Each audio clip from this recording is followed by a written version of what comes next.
बिस्मिल्लाहिर्रहमानिर्रहीम। ये electronic configuration के मतलब हम डिस्कस कर रहे हैं। लास्ट टाइम हमने इलेक्ट्रॉनिक कन्फिग्रेशन शेल के लिहाज से सीखी थी। आज हम इलेक्ट्रॉनिक कन्फिग्रेशन सब शेल के लिहाज से सीखेंगे कि सब शेल में इलेक्ट्रॉन को कैसे तरतीब दिया जाता है। सब शेल को समझने से पहले मैं एक एग्जांपल आपसे डिस्कस करता हूँ, फिर आपको इलेक्ट्रॉन की कंप्लीट डिस्कशन समझ आ जाएगी। इलेक्ट्रॉन और स्टूडेंट्स को मैं पैरेलल लेके चलता हूँ। फॉर एग्जांपल मैं कहता हूँ कि मेरे स्कूल में 9th क्लास में 100 स्टूडेंट्स ने एडमिशन लिया, 100 स्टूडेंट्स ने मेरे स्कूल में दाखिला लिया। अब मैं इन 100 स्टूडेंट्स को क्या करूँगा, मैं इनको सेक्शन वाइज तरतीब दूंगा। सबसे पहले मैं एक सेक्शन में बच्चों को बिठाऊंगा, जो बच जाएंगे उनको बी में, और जो मजीद बच जाएंगे उनको सी में बिठाऊंगा। हर सेक्शन की अपनी अपनी कैपेसिटी है स्टूडेंट्स को बिठाने की। मिसाल के तौर पर 100 स्टूडेंट्स आए, उन 100 स्टूडेंट्स को पहले मैं ए सेक्शन में भेजूंगा। ए सेक्शन की मैक्सिमम कैपेसिटी है 40, बाकी 60 बच जाएंगे वो मैं भेजूंगा बी में। बी में मैक्सिमम 30 बैठ सकते हैं। अब मजीद जो बच जाएंगे उनको मैं भेजूंगा सी में। अगर मजीद स्टूडेंट आ जाए तो उनको मजीद आगे मैं डी या ई एफ में बिठाता जाऊंगा। स्टूडेंट्स आए, उनको सेक्शन वाइज तरतीब दे दिया।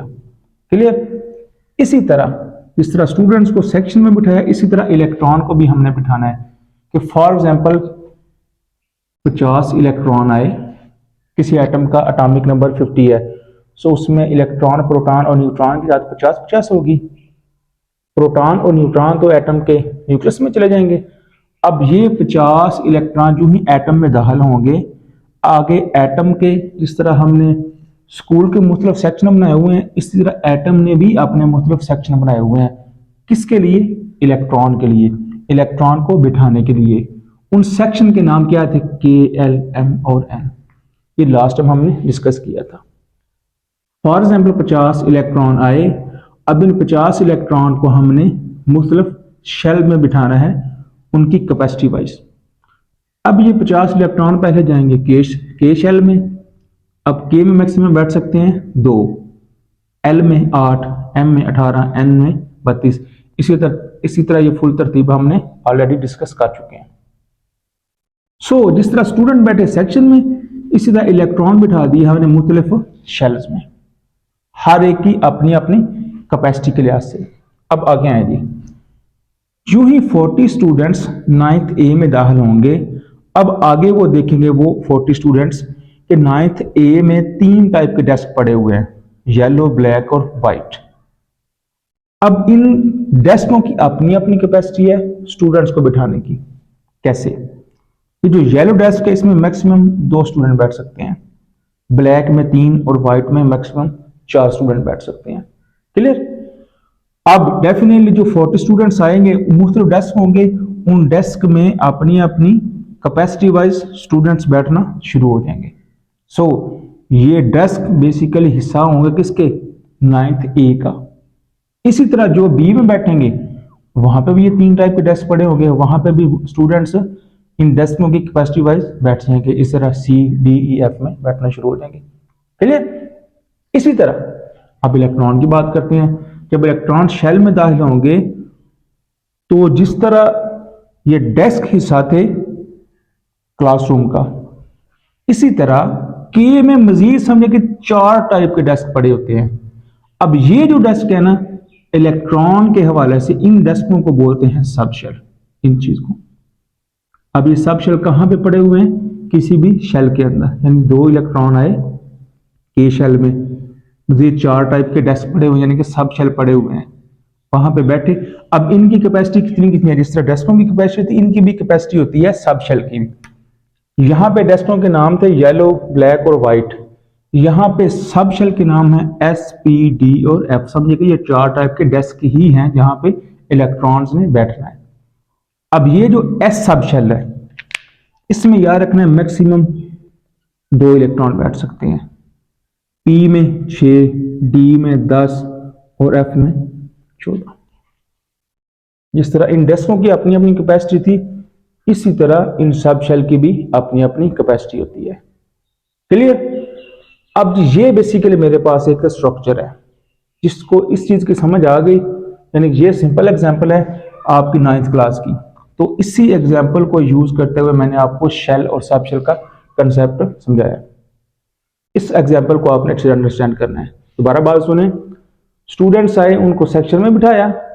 अब स्टूडेंट सेक्शन में दाखिल होने के बाद मुख्तलिफ किस्म के डेस्क पड़े हुए हैं, उन डेस्क पे अपनी अपनी कैपेसिटी के लिहाज से स्टूडेंट्स बैठ गए। इलेक्ट्रॉन आए, इलेक्ट्रॉन दाखिल हुए शेल में अपनी अपनी कैपेसिटी वाइज, लेकिन जब मजीद शेल के अंदर दाखिल हुए तो मजीद शेल के अंदर क्या पड़े हुए हैं, डेस्क, यानी कि सब शेल, और उन सब शेल की भी अपनी अपनी कैपेसिटी है, SPDF। कितनी कितनी है वो ये मैंने लिखी है। क्लियर हो गया, ये शेल और सब शेल का कंसेप्ट है।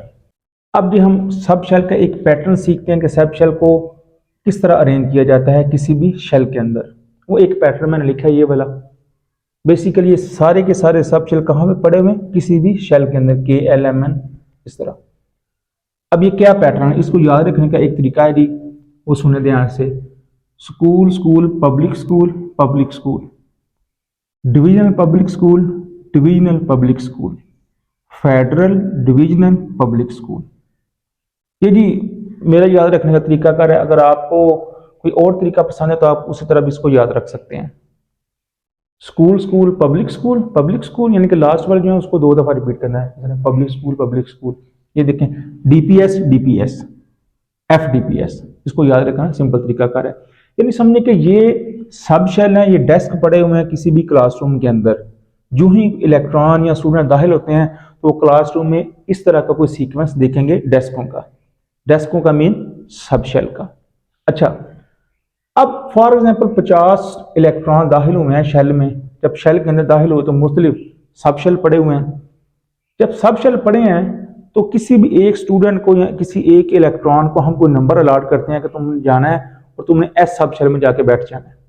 अब जो ही वो किसी शेल के अंदर दाखिल होगा तो वहां पे देखेगा कि S सब शेल तो 2 पड़े हुए हैं, बल्कि 3, इस तरह काफी ज्यादा पड़े हुए हैं। मैंने किस में बैठना है? या किसी एक और स्टूडेंट को बोलते हैं कि आपने जाना है, जो ही शेल के अंदर दाखिल होंगे आपने P सब शेल में बैठना है, तो वो देखेगा कि P तो 1 से ज्यादा पड़े हुए हैं। तो फिर हम इन S या P में डिफ्रेंशिएशन के लिए इनको अलग-अलग नंबर अलॉट करेंगे, ताकि कोई भी इलेक्ट्रॉन जब किसी भी शेल में दाखिल हो तो उसको बैठने में कोई भी दिक्कत ना आए। कैसे दी हम क्या करेंगे, नंबरिंग करनी है ताकि 2 सब शेल में फर्क वाज़ेह हो जाए।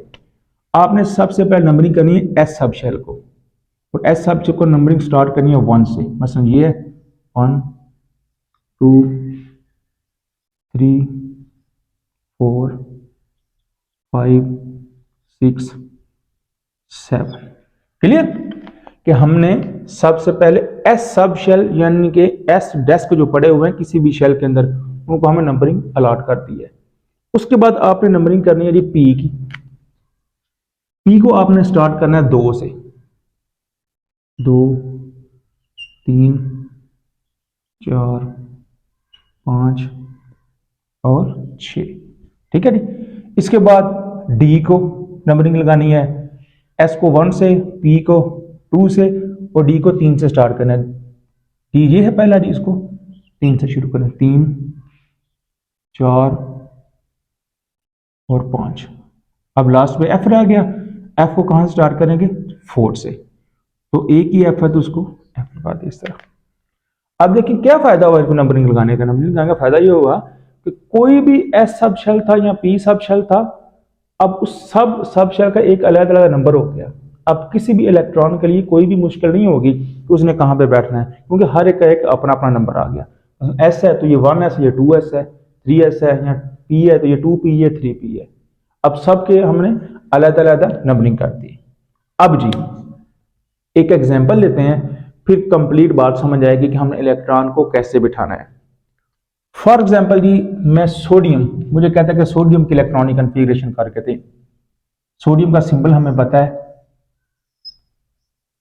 Na होता है और इसका एटॉमिक नंबर 11। एटॉमिक नंबर 11 का मतलब है इसमें इलेक्ट्रॉन भी 11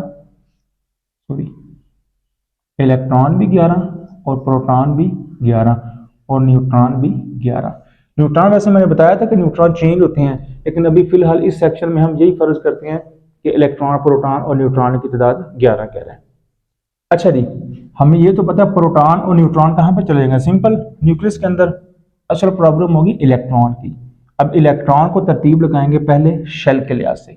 11 इलेक्ट्रॉन है, तो पहले शेल में कितने आ जाएंगे, 2, दूसरे में 8, और तीसरे में जी 1 आ जाएगा, क्योंकि एम में मैक्सिमम 18 बैठ सकते हैं, लेकिन चूंकि हमारे पास एक ही बचा है तो एम में 1 इलेक्ट्रॉन बैठ जाएगा। ये तरतीब आ गई जी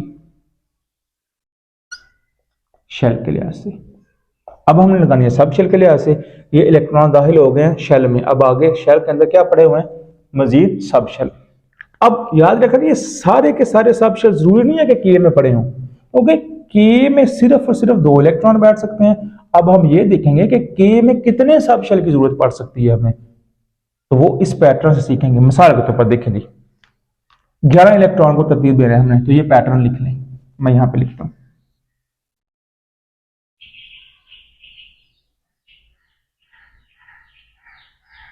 अब देखिए मैंने फिलहाल 4 डेस्क लिखे हैं, क्योंकि 11 इलेक्ट्रॉन है।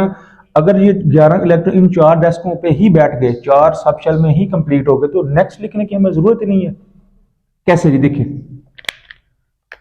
11 इलेक्ट्रॉन है, एस सब शेल में मैक्सिमम कितने इलेक्ट्रॉन बैठ सकते हैं, 2, बिठा दिए। सब शेल में इलेक्ट्रॉन लिखने का तरीका का ये होता है, उसी सब शेल के राइट कॉर्नर पे ऊपर आपने इलेक्ट्रॉन लिखना है। जिस तरह जी मैंने रेड लिखा हुआ है, बेसिकली इलेक्ट्रॉन शो कर रहा है कहाँ पे, सब शेल के अंदर। आगे ये जी एस सब शेल कितने बैठ सकते हैं, 2। पी है, पी में पता है 6। अब देखिए 10 इलेक्ट्रॉन बैठ गए। अब 11वां इलेक्ट्रॉन एस में आएगा, एस में मैक्सिमम कितने बैठ सकते हैं, 2, लेकिन हमारे पास तो एक ही बचा है, तो यहाँ पे 1 बैठ जाएगा।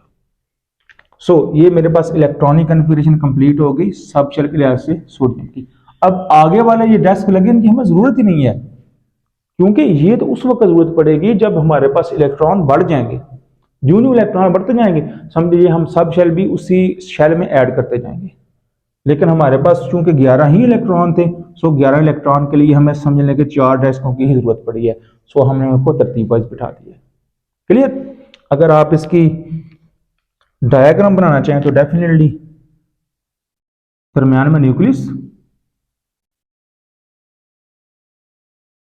पहले शेल में 2 इलेक्ट्रॉन, दूसरे में जी 8, और तीसरे में 1 इलेक्ट्रॉन आएगा। ये तरतीब जिस शेल के लिहाज से याद रखना है, क्योंकि हमारे सिलेबस में अभी सिर्फ शेल के लिहाज से ही इलेक्ट्रॉनिक कन्फिग्रेशन डायग्राम के लिहाज से शो की गई है, सब शेल के लिहाज से नहीं। तो हम ये तरतीब जो लगाएंगे सिर्फ और सिर्फ शेल के लिहाज से ही लगाएंगे, सब शेल के लिहाज से नहीं लगाएंगे, यानी डायग्राम में। ये मेरे पास इलेक्ट्रॉनिक कन्फिग्रेशन किसी भी आइटम की कंप्लीट हो गई। ये एक एग्जाम्पल की है, एक एग्जाम्पल और करते हैं, क्लोरीन की एग्जाम्पल ले लेते हैं। क्लोरीन, इसका एटॉमिक नंबर हमें पता है 17 होता है। इसमें इलेक्ट्रॉन 17, प्रोटॉन 17, न्यूट्रॉन 17। डेफिनेटली क्या होगा, प्रोटॉन और न्यूट्रॉन न्यूक्लियस में। अब इलेक्ट्रॉन की तरतीब लगाते हैं जी। सबसे पहले शेल के लिहाज से के में कितने आएंगे, 2, एल में कितने आएंगे, 8, एम में जाएंगे 7। क्लियर। ये शेल के लिहाज से हमारी तरतीब लग गई। अब हम कहेंगे सब शेल के लिहाज से, और सब शेल का पैटर्न हमारे पास ये है। अब ये फुल डेस्क का पैटर्न है, तो हमें जिसकी जरूरत है उतने में उठा लेते हैं। फॉर एग्जाम्पल ये हम पहले 5 डेस्क ले लेते हैं, अगर मजीद जरूरत पड़ी तो यहां से मजीद उठा लेंगे। अब हम ये पहले 5 ही लेते हैं फॉर एग्जाम्पल।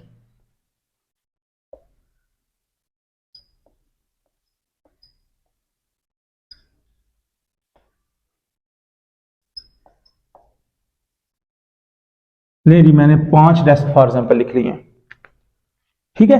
अगर मजीद जरूरत पड़ी तो हम ऐड कर लेंगे। लिखें जी, इलेक्ट्रॉन टोटल 17 है। पहले एस सब शेल में 2, 2, 6, 2, कितने बैठ गए, 6, 12, बाकी 5 रह गए। पी में मैक्सिमम 6 बैठ सकते हैं, 5 रह गए तो 5 यहां बैठा देंगे। ये मेरे पास सब शेल के लिहाज से भी इलेक्ट्रॉनिक कन्फिग्रेशन क्लोरीन की कंप्लीट होगी। अब अगर हम इसकी डायग्राम लिहाज से बात करें तो वो पता है कि सेंटर में क्या होता है, न्यूक्लियस, पहले शेल में 2 इलेक्ट्रॉन, दूसरे में 8, और तीसरे में आ जाएंगे 7 आ गई। सो ये मेरे पास क्लोरीन की इलेक्ट्रॉनिक कन्फिग्रेशन कंप्लीट हो गई शेल के लिहाज से भी और सब शेल के लिहाज से भी। तो अब हमारे पास कोई भी एलिमेंट है जिसका एटॉमिक नंबर हमें पता है, तो हम सिंपल उसकी इलेक्ट्रॉनिक कन्फिग्रेशन इजीली कर सकते हैं, शेल के लिहाज से भी और सब शेल के लिहाज से भी। So electronic configuration much important topic with respect to 9th class chemistry. तो इसको आप अच्छी तरह अंडरस्टैंड करें क्योंकि ये बहुत ही ज़्यादा हम केमिस्ट्री में यूज़ करने वाले हैं।